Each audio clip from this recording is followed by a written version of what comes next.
Bueno, aquí vamos a iniciar eh, la continuación de nuestra clase que les había prometido que se las iba a grabar, que es ¿cómo se llama? El módulo, la continuación del módulo que estábamos viendo vía Zoom,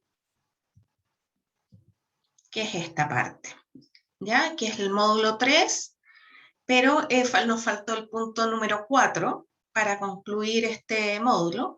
Entonces, perdón, ahí hay un error. Es la segunda parte, que son los obstáculos y dudas que dificultan la correcta implementación del enfoque de género en las políticas públicas. Entonces, para que hagamos como un recuento, hablamos de las barreras. Uno de los impedimentos. Cuando hablamos de impedimentos, hablamos de barreras de género. ¿Qué barreras? Las barreras se refieren a aquellos aspectos que inciden en el problema y que pueden afectar la solución del mismo, ¿ya? En las políticas públicas. Y estas limitaciones y barreras pueden ser entendidas como un conjunto de valores, creencias, expectativas, normativas, distribución de poder y prestigio en las relaciones entre los hombres y las mujeres que rigen en determinada comunidad y que de alguna forma desalientan o estigmatizan conductas y valores que permitirían un cambio social en las relaciones de género. Es decir, cuando ustedes les hablen impedimentos, barreras, acuérdense de este dibujo, barreras, ¿ya? Y las barreras pueden ser de distintos tipos. Pueden ser barreras económicas, falta de recursos, por ejemplo, para desarrollar las políticas públicas, culturales, creencias tan arraigadas que de repente limitan el acceso a los bienes y a los productos y a los servicios eh, que se ofrecen en un proyecto. Entonces, hay momentos que la misma cultura, las mismas normas sociales impiden que se desarrolle algún proyecto, alguna política pública. Organizativas, no se cuenta con los mecanismos institucionales para promover la equidad de género. Resulta que realizamos una política pública, pero de repente se necesita toda una estructura, no solamente decir vamos a hacer esta política, sino que tiene que crearse un departamento nuevo, asignarle recursos, contratan personal especializado en la temática.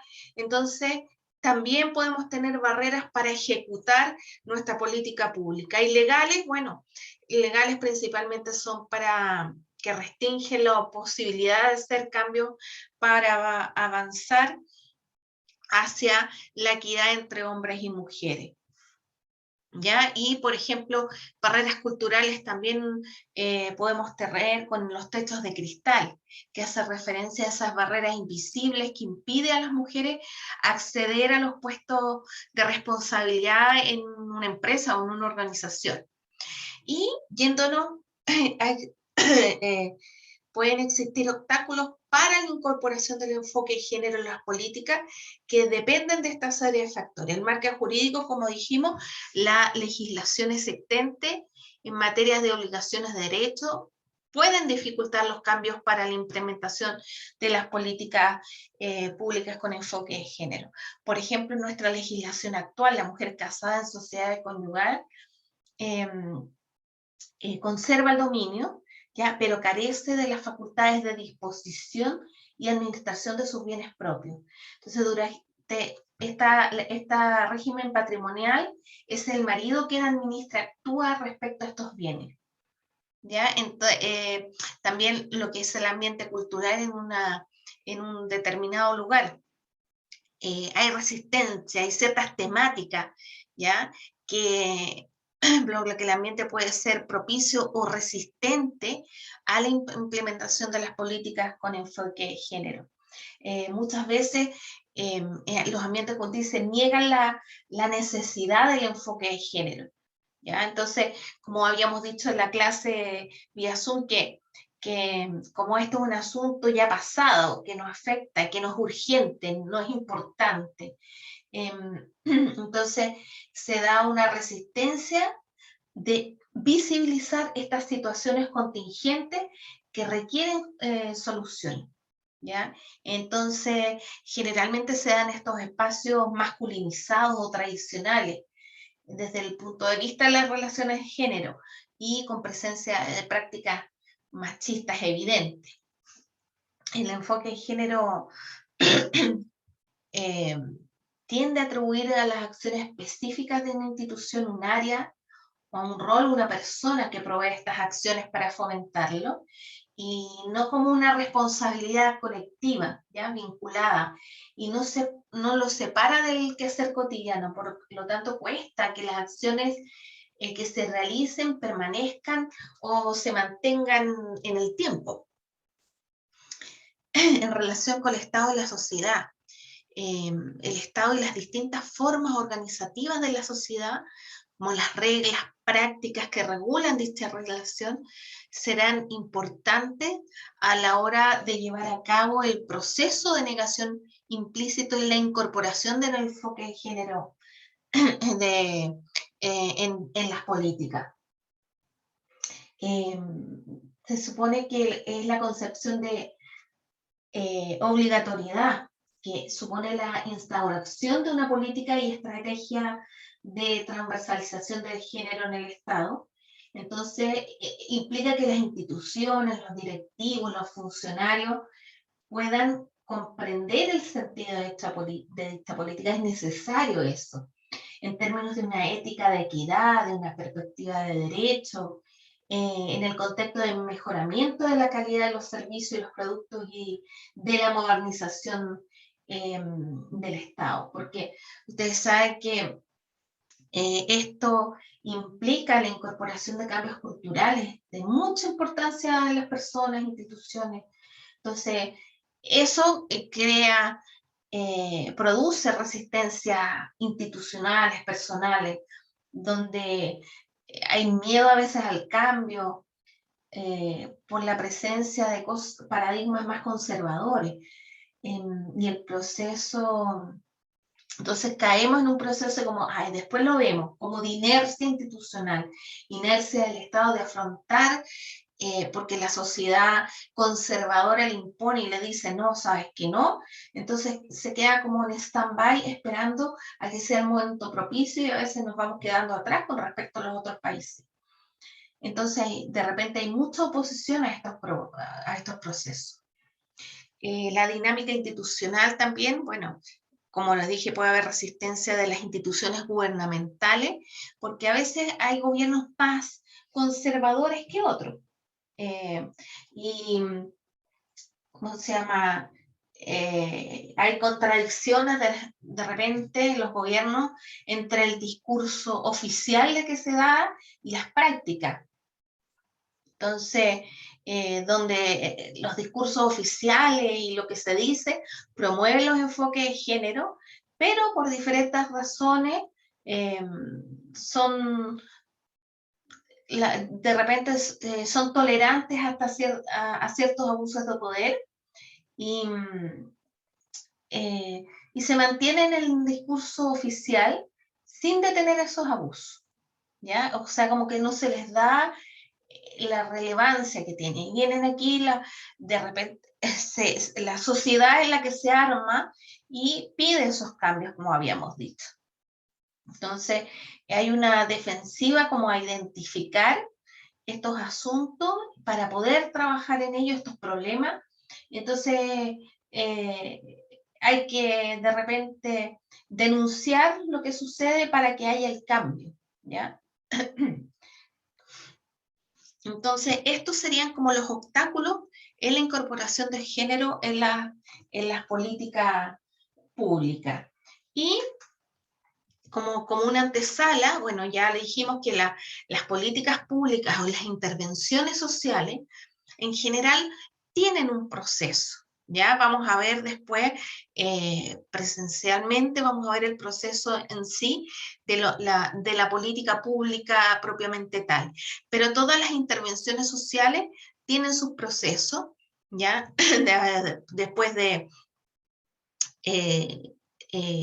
de identificar, en la planificación se identifica el problema. Esto también lo vamos a ver de manera práctica, ¿cómo se llama el día? ¿Cómo se llama? El día de la clase vía Zoom, ¿ya? Entonces, la planificación identificamos el problema, los de agentes parte, los objetivos y las alternativas de intervención que hay. Entonces, cuando ya se identifica el problema, se toma la decisión y la mejor estrategia de intervención. Si tenemos recursos, las prioridades, y ya cuando está todo como armado, se implementa, es la puesta en marcha y el seguimiento de esta intervención social. Y ya cuando se implementa y todo, viene la etapa de evaluación. Tenemos que ver qué es lo que ha pasado con esta política, ver los resultados. En la planificación también tenemos que eh, tener cómo medir tanto en el proceso, tenemos que partir de un punto de partida y tenemos que hacer mediciones, ya que eso lo vamos a ver en el módulo 5, para evaluar el final del logro de resultados y si esa política debe continuar, se puede cambiar, hay que hacerle mejora. Acuérdense que para que una política sea perdurable en el tiempo debe tener la facilidad de cambiarse o de mejorarse. Y en la planificación, cuando identificamos los problemas, tenemos que hacer estas preguntas. ¿Qué problemas se identifican? ¿Existe una problemática diferente entre hombres y mujeres? ¿Desde qué posición parte? Entonces, cuando ustedes digan, ya saben que quiero hacer una política pública o una intervención social de tal cosa, primero hay que identificar el problema. Y estas son las 3 preguntas claves para identificar el problema.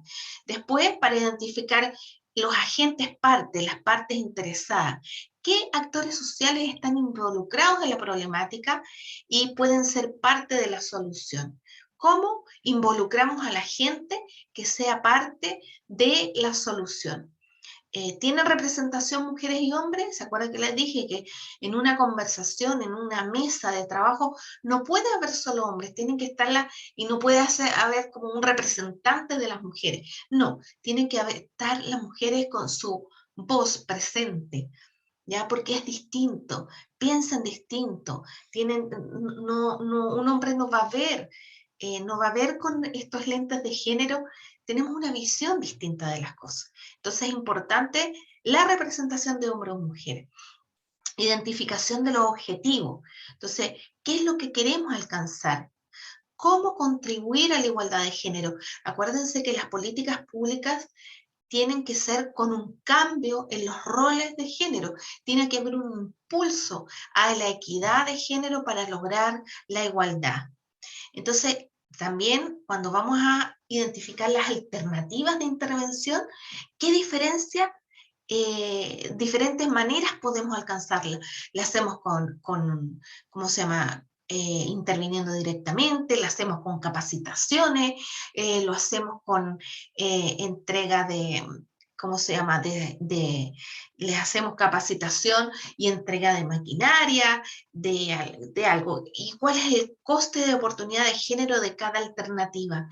¿Con qué vamos a lograr mejor una equidad de género? ¿Cuál es la mejor alternativa para cambiar la posición de las mujeres por este problema? Y cuando ya se toma la decisión, ya que ya se pone en la agenda política, ¿se acuerda que yo les decía que no solo basta con tener el problema, sino que tiene que estar en la agenda de gobierno, en la agenda política? Y se tiene que poner como una prioridad, porque si no se pone en la agenda de gobierno, ustedes saben que no tenemos presupuestos para implementar la política. ¿Ya? Entonces, ¿quiénes han participado en la selección de estas prioridades? Volvemos a que tienen que participar, que tiene que haber paridad. ¿Cuál es el grado de convencimiento o voluntad hacia la igualdad de género en el ámbito de la intervención? ¿De qué manera se decide actuar para favorecer la igualdad?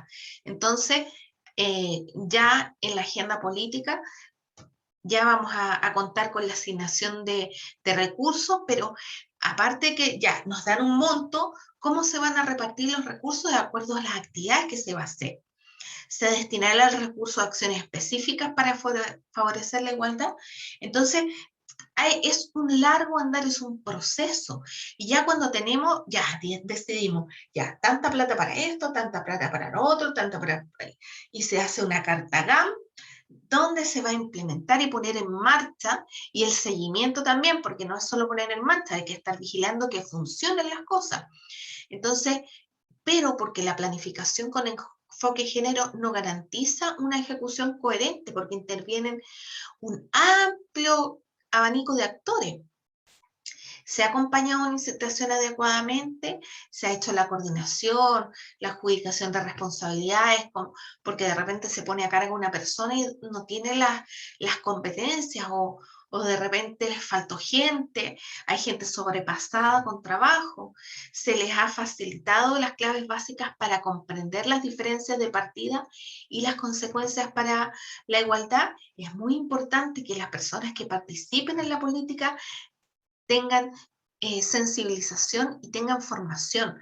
No basta con que ya yo ponga a trabajar en esto si, por ejemplo, no tiene idea lo que es sexo ni género, o es una persona que va en contra de toda la perspectiva de género, porque es una persona conservadora, media machista, entonces no la pueden poner a trabajar en esto.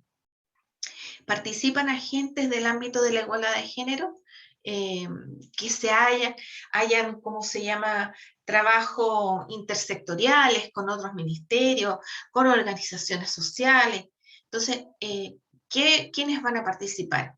Y las medidas específicas que están implementándose adecuadamente. Tienen que haber informes, tienen que haber un control de seguimiento constante. Y ya cuando se logran, se empiezan a ver, ya terminamos según el procedimiento y los tiempos que se tenían, entonces ahí se empieza a discernir y se puede recuperar y qué hay que destacar para iniciar nuevamente el ciclo.